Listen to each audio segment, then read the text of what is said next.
Grandma Appreciation Day. It is happening live at Willis Tucker Community Park on Saturday, September 4th, 2021.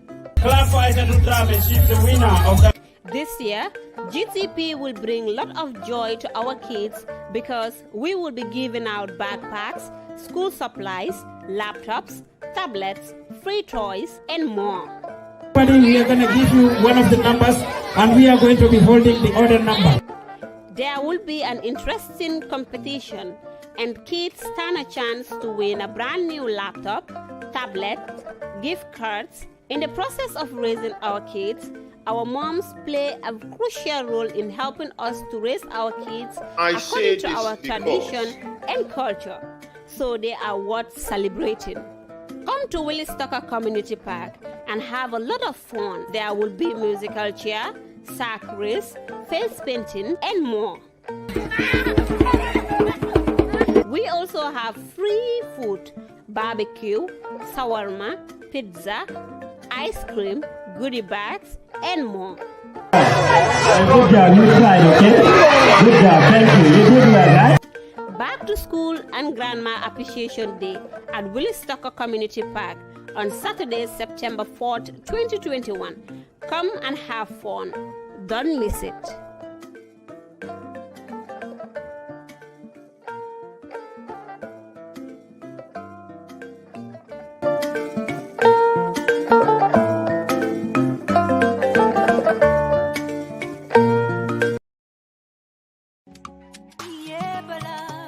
Savez-vous que les enfants de 12 ans et plus peuvent se faire vacciner contre le coronavirus? Protégez-vous, vos proches et la société en général en vous faisant vacciner. Nous pouvons vous aider, vous et vos enfants, à vous inscrire gratuitement.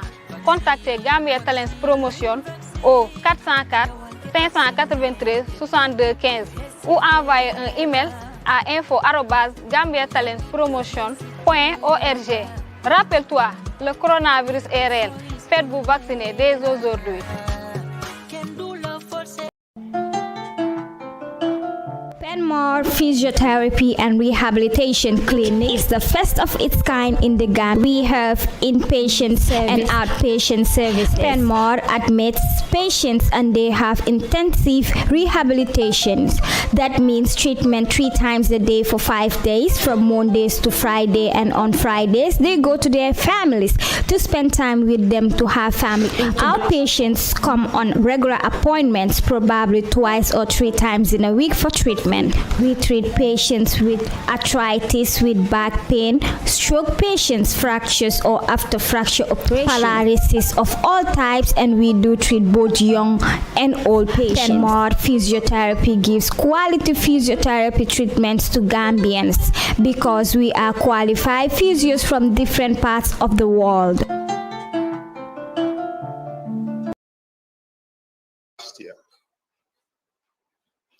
In circumstances that could have been avoidable. He was taken to Serekunda Hospital very early in the morning at around Fajr prayers.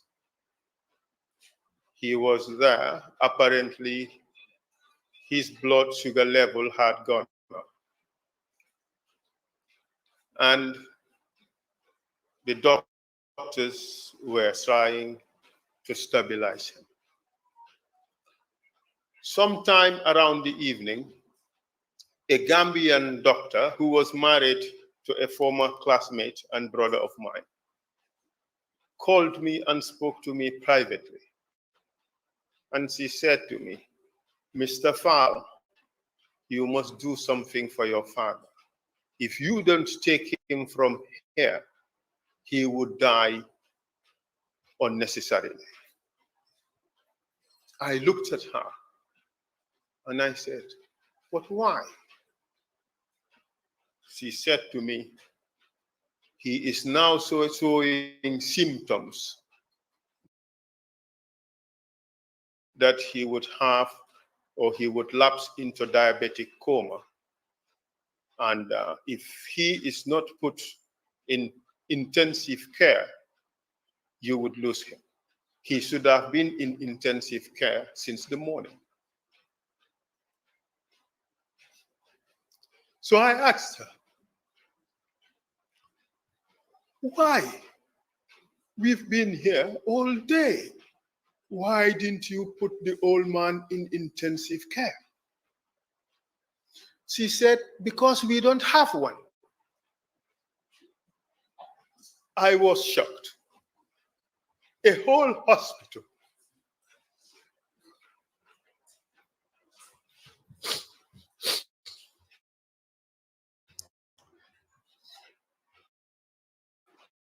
A whole hospital, Serekunda Hospital, did not have intensive care unit that could have saved my father. We made arrangements to take him to a hospital that had intensive care unit. And it was suggested that I take him to a private hospital. When I called that private hospital, the first thing they told me was, can you afford it? It's very expensive. I thought that our primary occupation, our primary preoccupation would have been to think how to save a person's life. But here we were talking about dollars and cents and whether the family could afford it. So I said to the person on the other line, yes, fortunately we can afford it. Please make the intensive care unit available for him. We would bring him ASAP. Thank you. So we now had to plan to get an ambulance to take him to the hospital. That was a big challenge. After much running around, we were able to arrange for one of the spanking new ambulances waiting out there to take my dad to the hospital. But there was no driver, and the keys were not there.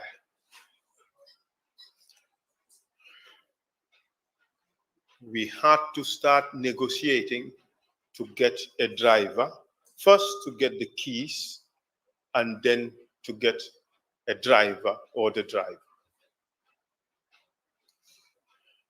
Fortunately for us, we were able to reach the driver who was at home in Bakau, who was willing to come and drive the old man to the hospital. But he said he must take his sour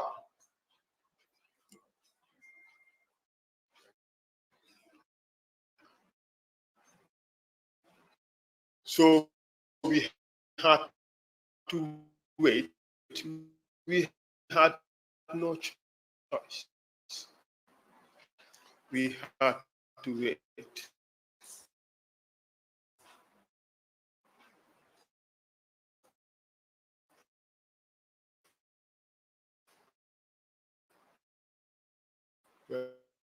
Well,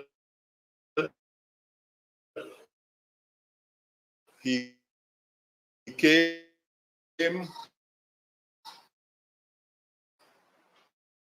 He arrived after about almost an hour and a half to 2.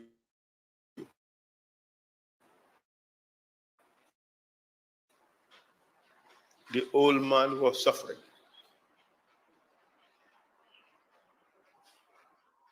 But then I realized that this was a COVID ambulance. And I asked the driver, say, look, my dad is almost 80, was around 80 at the time. He had pre-existing conditions. The guy said, oh no, done all the far in the van. There was no air conditioning. I drove private hospital in Serekunda, but because of traffic, because there are no didn't get there until about after 1 hour, 1 hour 15 to 1 hour 30 minutes. By the time my dad was being removed from the ambulance, my brothers were frantically fanning him with their clothes. They were all bare-chested, fanning him with their clothes because there was no air conditioning. He got into the hospital and they start doing resuscitation, CPR.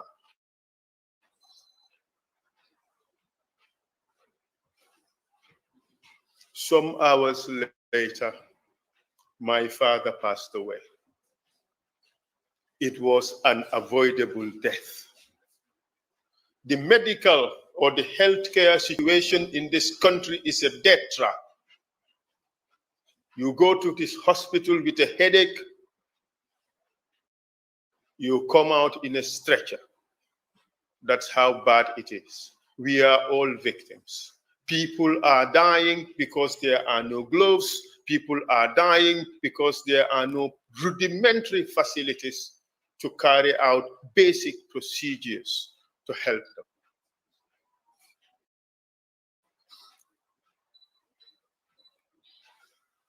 I spent a lot of time in the car,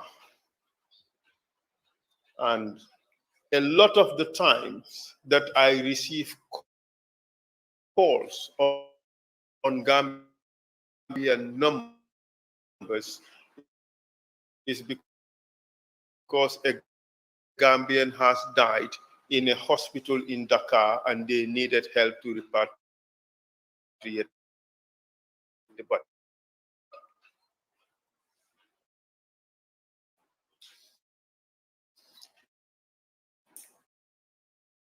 That is how bad it is. Growing up as a child for medical treatment, make the journey to set another terrible situation.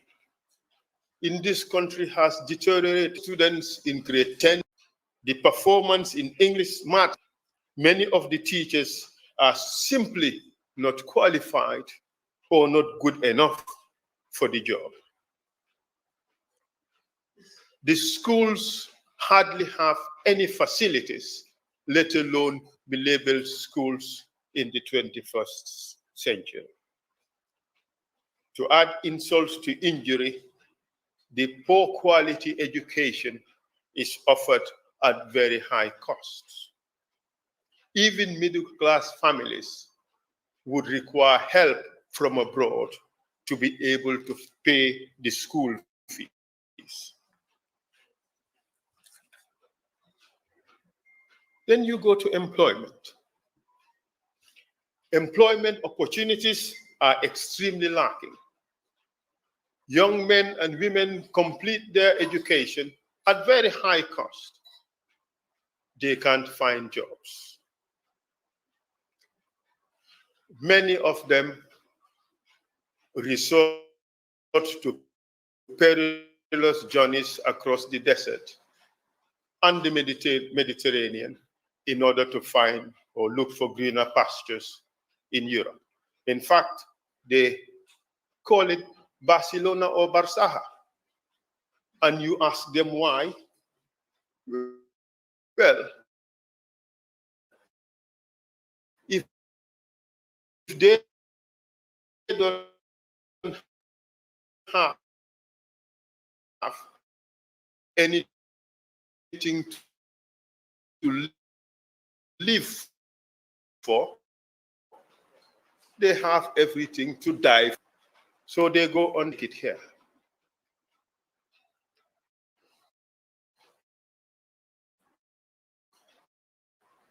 Those who decide not to venture in this perilous journey, they seek other distractions. Notice that quite a number of football is the it nowadays. That is the hope. Very few. But at least the hope would have been heightened if there were proper football pitches for them to practice and hone their skills. Unfortunately, the The pitches that have grass in this country can be counted on one hand. One whole country, no football pitches for the sport that the youth hold dearly to. That is the outlet that gives them hope. But these facilities, basic as they are not available. I know that even in our homes, we do have gardens that are well manicured.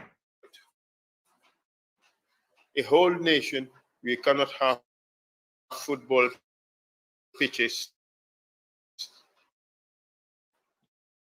that are grass for our youth and the young people to play on.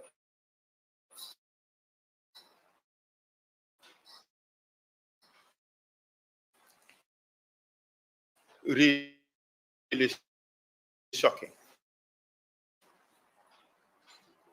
For those who cannot hold on to football, many of them take to drugs and alcohol. Want to find out, pass through blade because of the number of young boys and young girls you would see hooked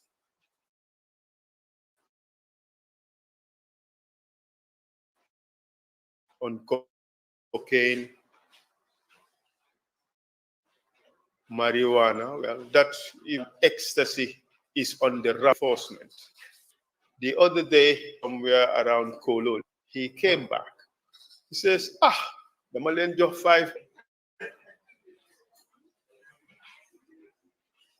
That is how sad it is. We are losing our young people, a lot of them, to drugs and alcohol. The agricultural sector is not any better. It is on a significant decline. I recall very fondly when I was a child living in Sukuta, because we lived close to the market. My mother would occasionally take me with her in the evenings or sometimes early in the morning to go to the market to buy beautiful vegetables. Those glory days are gone. Even the Chinese are competing with the women in Gunjur for these little narcos to farm on them. Very shocking. And we are here applauding them. It is very painful. Not only have those vegetables disappeared, the fishes that we had in abundance are no longer to be seen. Growing up in Banjul, Kobo was died off. We bought them to what we call Safalchin. Now, Bonga or Kobo is unaffordable to many. A lot of our fishes are finding their way to China or neighboring countries, and we cannot police it or we cannot control it. And our people continue to suffer. The environment in a lot of these fishing towns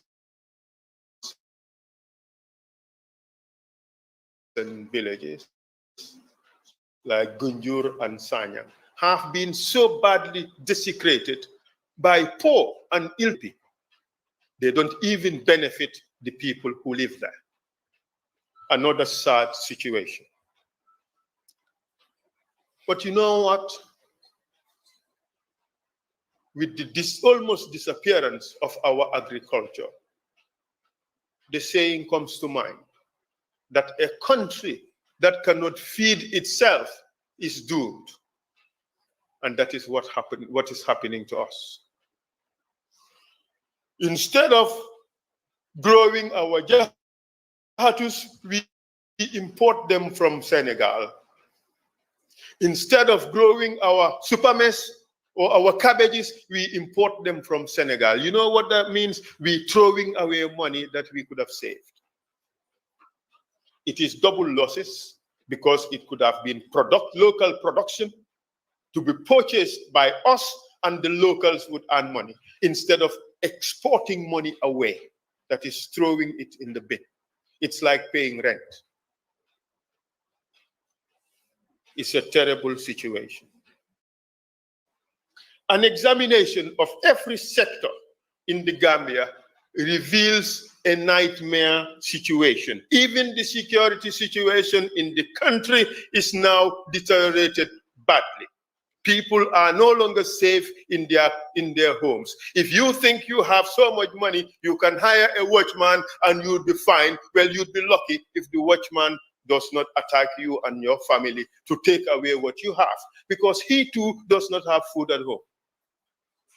That is the situation of this country. The truth is, mbir mi doxul.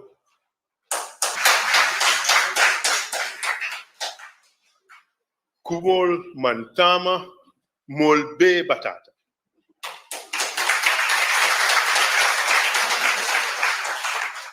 When COVID-19 broke out, I had the opportunity to travel through the country, the length and breadth of it. I went from Banjul to Buduk, from Katong to Koina,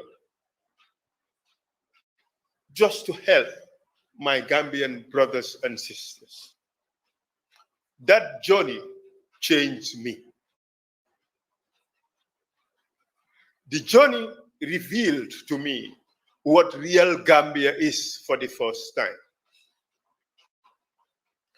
I can tell you, it's in a very sorry state.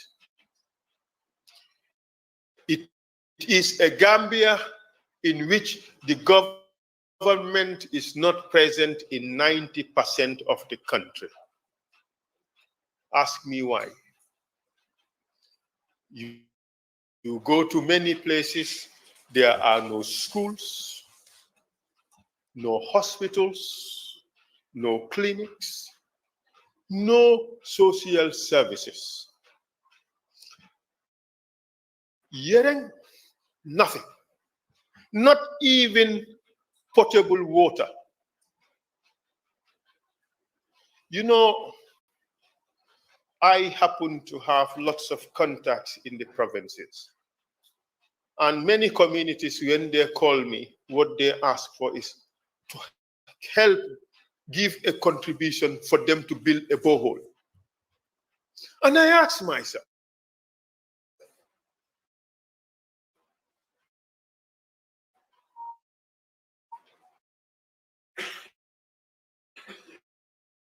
why can't we have a government department that builds boreholes for communities that don't have them? Buy a vehicle that does.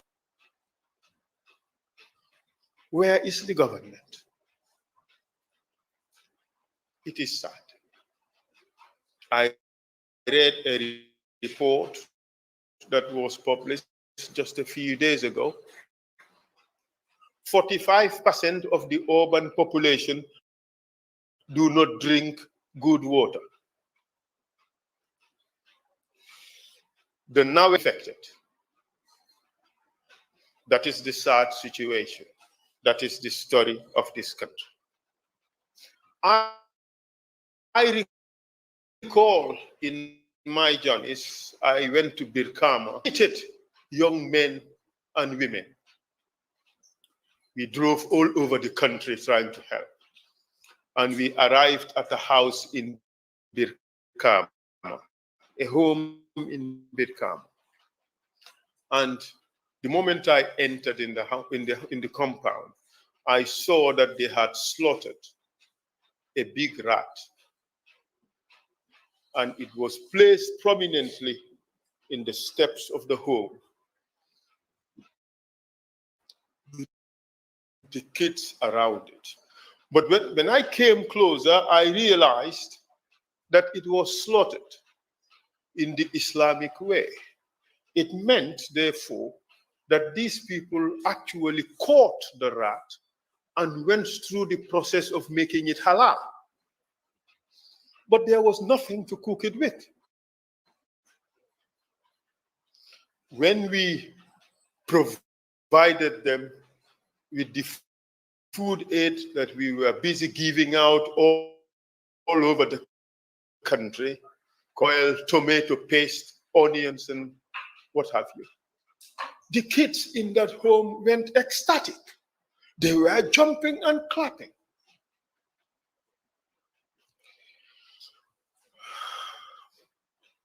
This is a rat they had killed. This is a very sorry situation. This is what you have in Gambia. It's a very sad situation. Is there anybody here who's happy with that situation? Show me your hand. Anybody? No hand raised. It is obviously a dismal situation. But one would ask, why are we in this situation? What is stopping us from prospering like all other societies, even Guinea-Bissau? We used to look down upon them. They are beating us now. You know, that's what Musangom used to say. And that is the truth. What is stopping us is the failure of leadership and the focus on petty politics based on what is your surname or which part of the country were you born.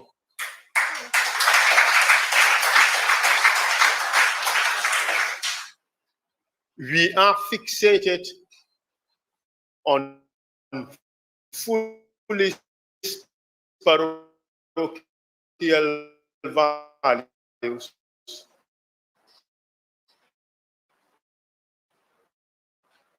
that keep us firmly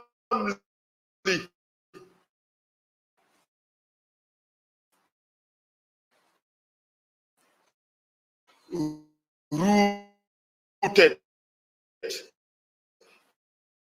in the grasp and the clutches of mediocres and the rulers. And we cannot do anything about it.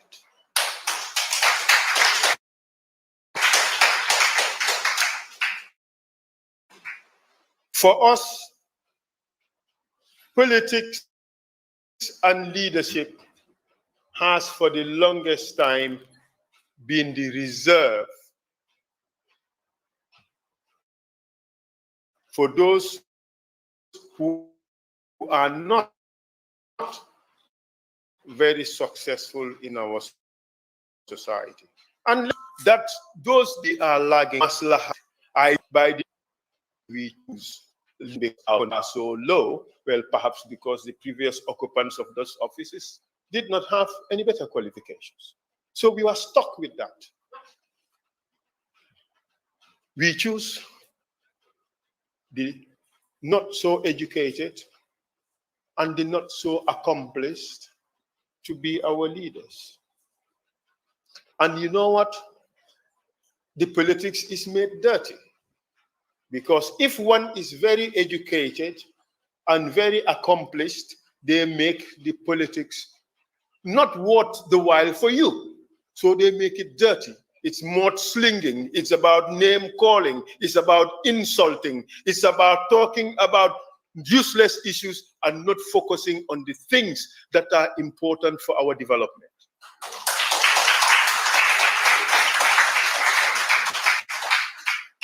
So the educated people run away.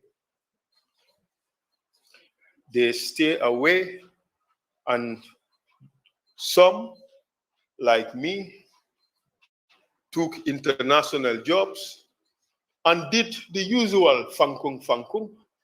You care about yourselves and your families. And the rest of the people are left to fend for themselves. Some of the young boys, I understand nowadays, even the girls would go on the back way. So nothing happens.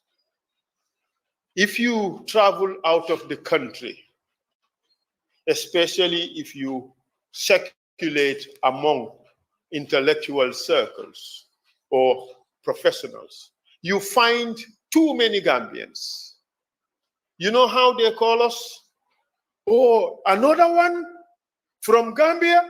Small Gambia, big noise.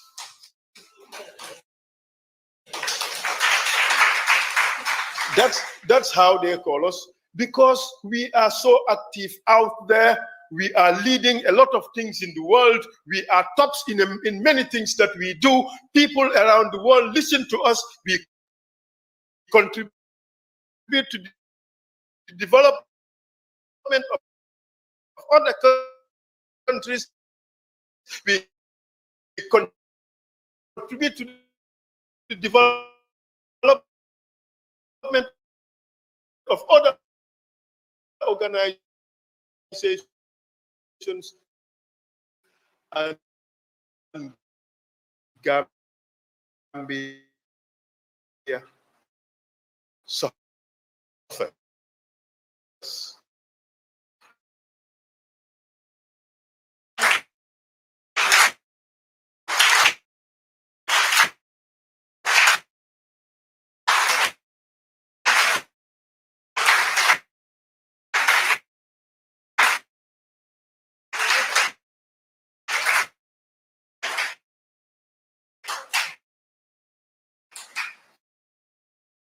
I know it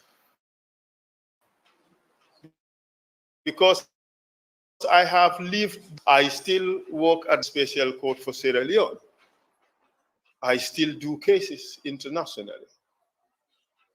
In the TRRC, some people said, oh, I know there are many more. Run for my house.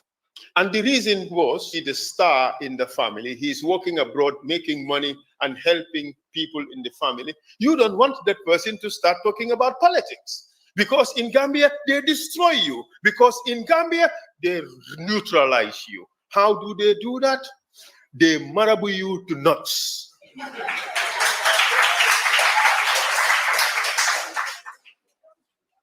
So you know what you do? You protect your own. You isolate them, you insulate them from politics. And my house was not any different.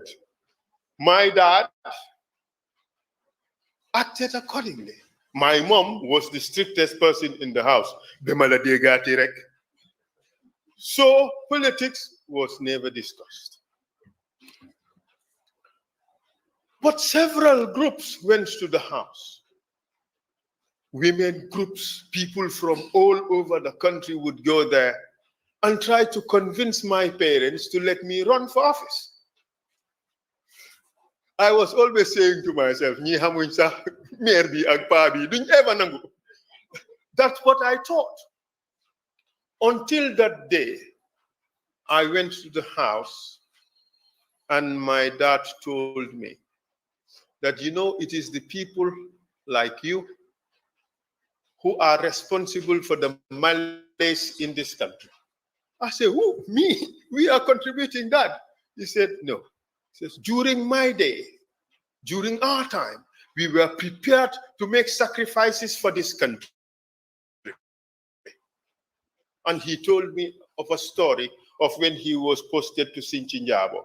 And I have recounted this story severally, in several places.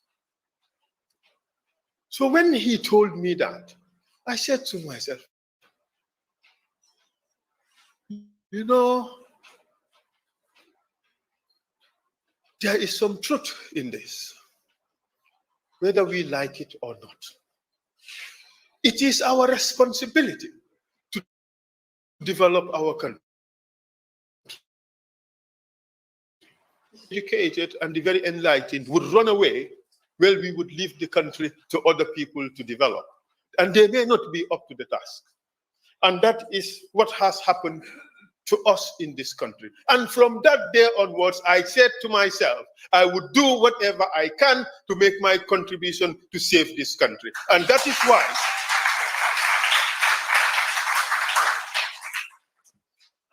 is why I accepted the onerous job of being lead counsel in the TRRC.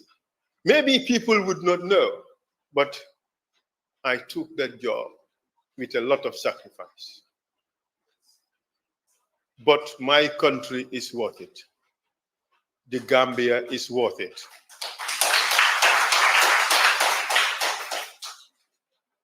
And when I took the job, I made a commitment that I would do my job dispassionately.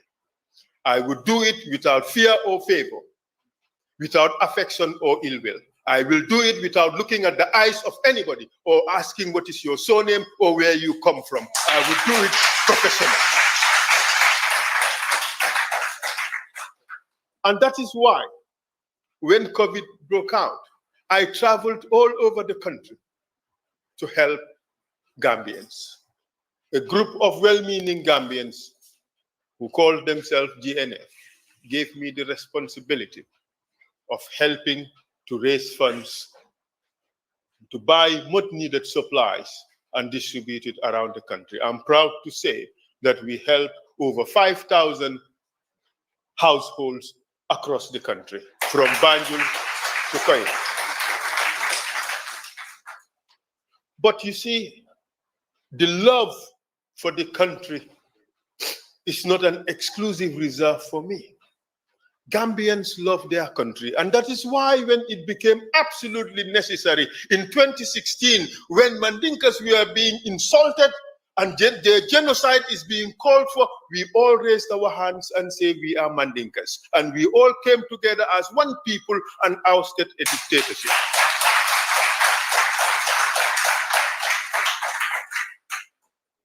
Unfortunately, the promise of 2017 turned out to be a false dawn. Sadly, we are still faced with serious challenges.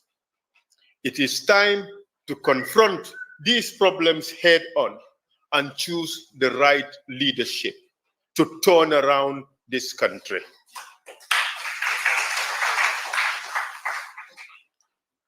I believe with us, we can turn around the country for a better Gambia for all of us. I believe that it is our generation, my generation, me, you, and everybody else included. It is our time to come and take over our country and change this country for good, for the betterment of all.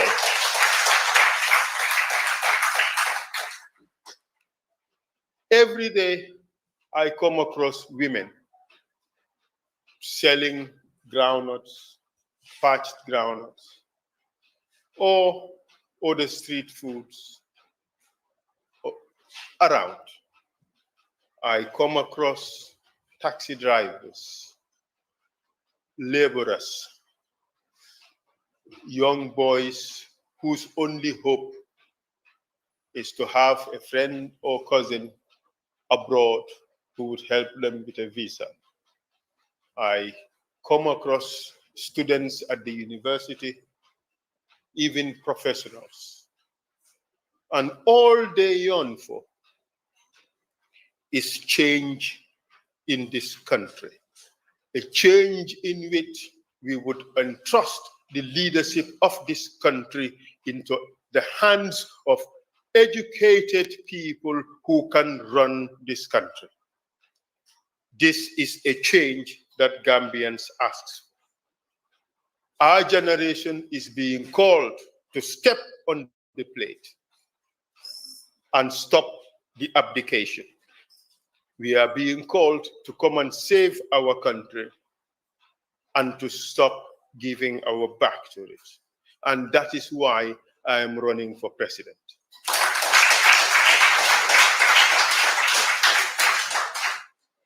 I am certain that under my leadership, we can turn things around for the better. I am keenly aware that my speech today is not intended to unveil a manifesto. However, I would give you a synopsis of what I would intend to do if I have the privilege and the honor of being elected into office. And the first thing, my biggest priority, would be to help bring about unity and reconciliation amongst the Gambian people. We are so deeply polarized.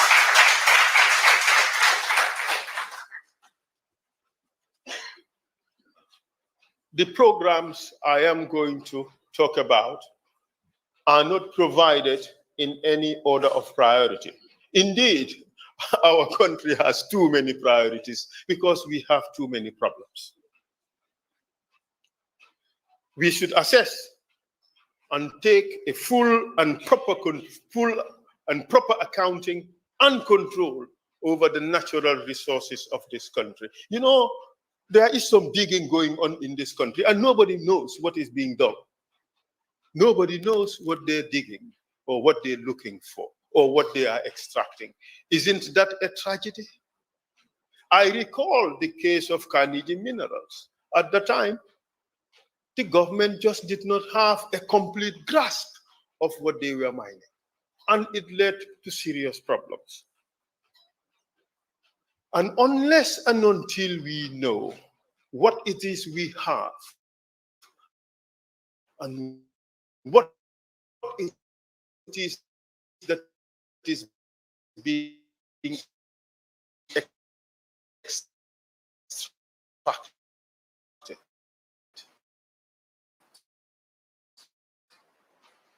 we would forever be trapped in unfavorable contracts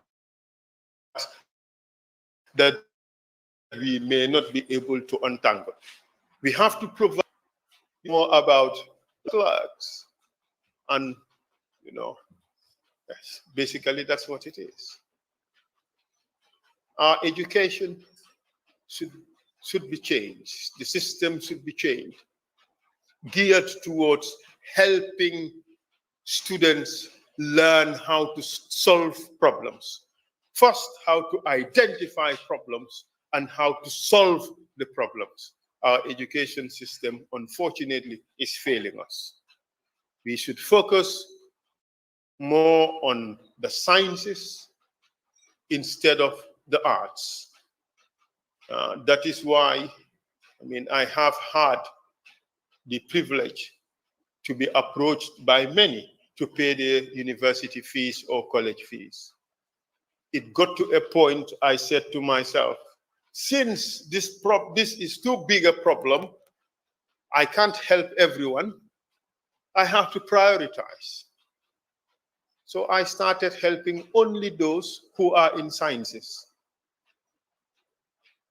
because that is what our country needs. If we invest in the wrong education, we have the wrong workers for tomorrow. And that is what is afflicting us today. We need to invest in our education.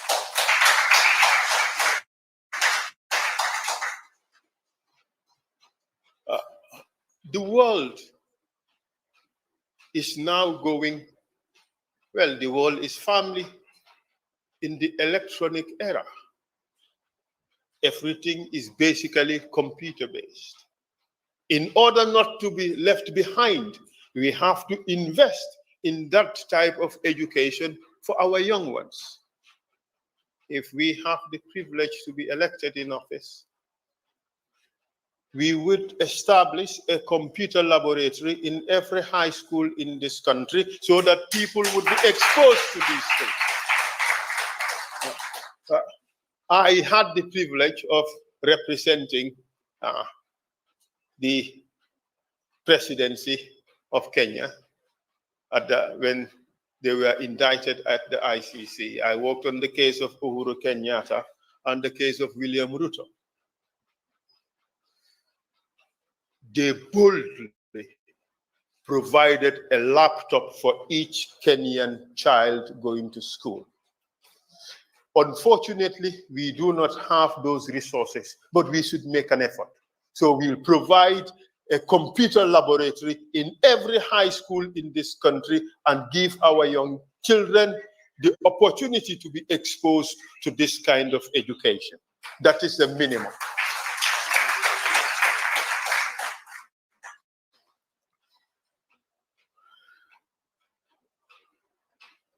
A lot of things we do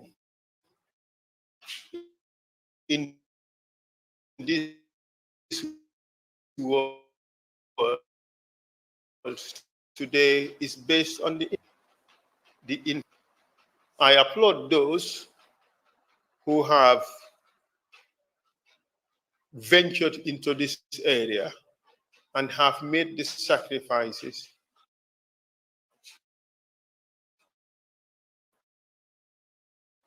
to put Gambia at least on the map when it comes to the internet.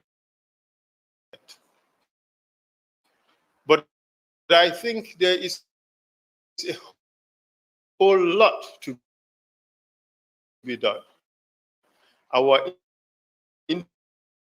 internet is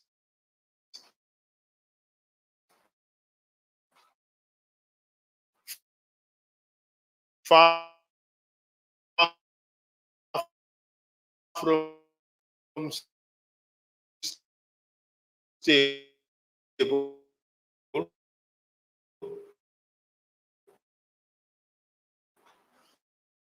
So we should invest in put Gambia in the outside world. And the investment now come and work because they need to do the Gambia a lot of good.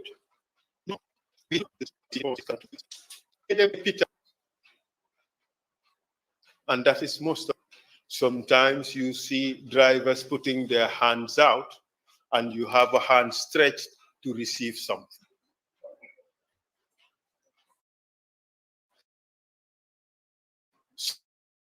Some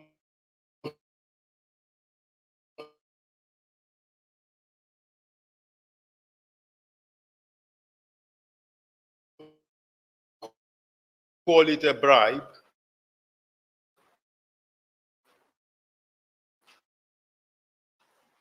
Others call it nehal.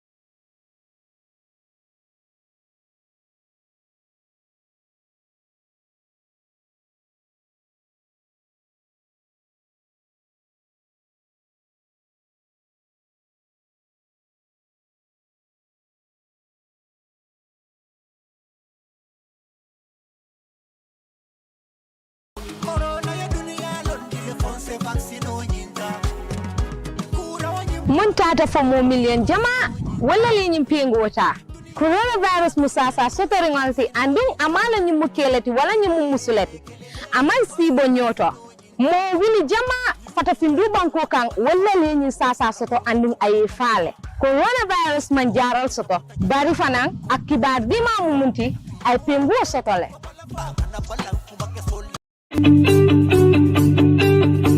If you want to receive monies from UK, Europe, USA, Canada, Switzerland, and the rest of the world, Supersonic's money transfer has got you covered. With the largest payout network in the Gambia, you can now receive your monies anywhere you are, from Kartong to Koina, with less hassle. Yes! You can receive monies from your family and friends in UK, Europe, USA, Canada, Switzerland, and the rest of the world with our safe, secure, fast, and convenient service that offers you the largest selection of payout locations in the Gambia. Supersonics Money Transfer. We are currently in 34 African countries and counting, giving you quality money remittance services that are second to none. Visit the Google Play Store or the Apple Store today to download the Supersonics Money Transfer app and enjoy excellent money transfer services only with Supersonics.